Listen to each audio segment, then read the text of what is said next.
Kenapa filsafat itu berani mengklaim dirinya sendiri sebagai ibu pengetahuan?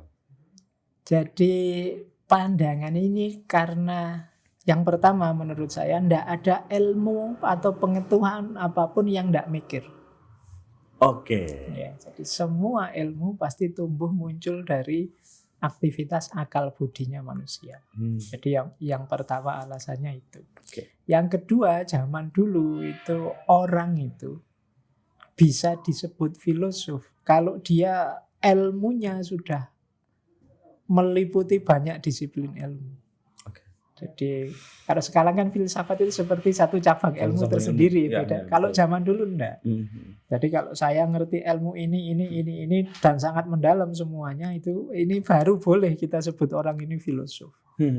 Kalau hanya ngerti satu ilmu belum. Makanya ada yang dokter, ada yang jadi ahli matematika, ya, dokter, linguistik, ahli astronomi, ya, ahli itu jadi biasanya ilmunya banyak. Pythagoras itu sampai kita nggak ngerti lagi dia sebetulnya ahli apa gitu kan. Aristoteles itu apa saja dia Betul, ngerti ilmunya. betul. Ini orang-orang yang berkualifikasi ini dalam sejarah dialah yang disebut filosof.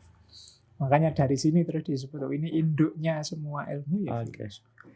Kadang saya juga menyebut filsafat itu seperti kalau perusahaan itu HRD-nya ilmu-ilmu.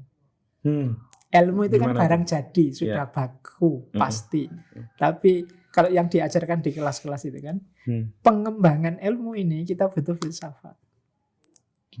Filsafat itu kan yang mempertanyakan, menguji, mengkritisi, itu kan aktivitas filsafat.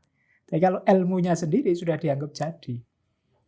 Makanya ada misalnya sosiologi, ada filsafat sosial. Kalau sosiologi ini kan ilmu baku tuh, biasanya yang diajarkan itu, teorinya itu, bukunya itu. Beda dengan filsafat sosial. Filsafat sosial itu isinya diskusi-diskusi pengembangan apa itu manusia. Sosiologi tidak berani bertanya apa iya hakikatnya manusia itu pasti saling berinteraksi, karena kalau ini digugat buyar ilmu sosiologi. Betul. Tapi filsafat bisa mempertanyakan itu. Nah, itu yang saya sebut, maka ini kayak HRD-nya, jadi dia pengembangan ilmunya. Makanya kalau kita kuliah di tempat humaniora yang lain ya Mas ya, itu biasanya tetap ada tuh. Misalnya filsafat. Kita kuliah hukum ada filsafat hukum. Ya.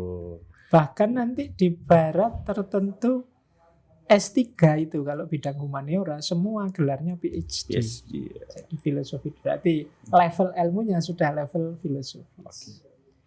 Itu mungkin yang menurut saya jadi terus disebut induknya semua ilmu. Nggak usah ditanya bapaknya siapa.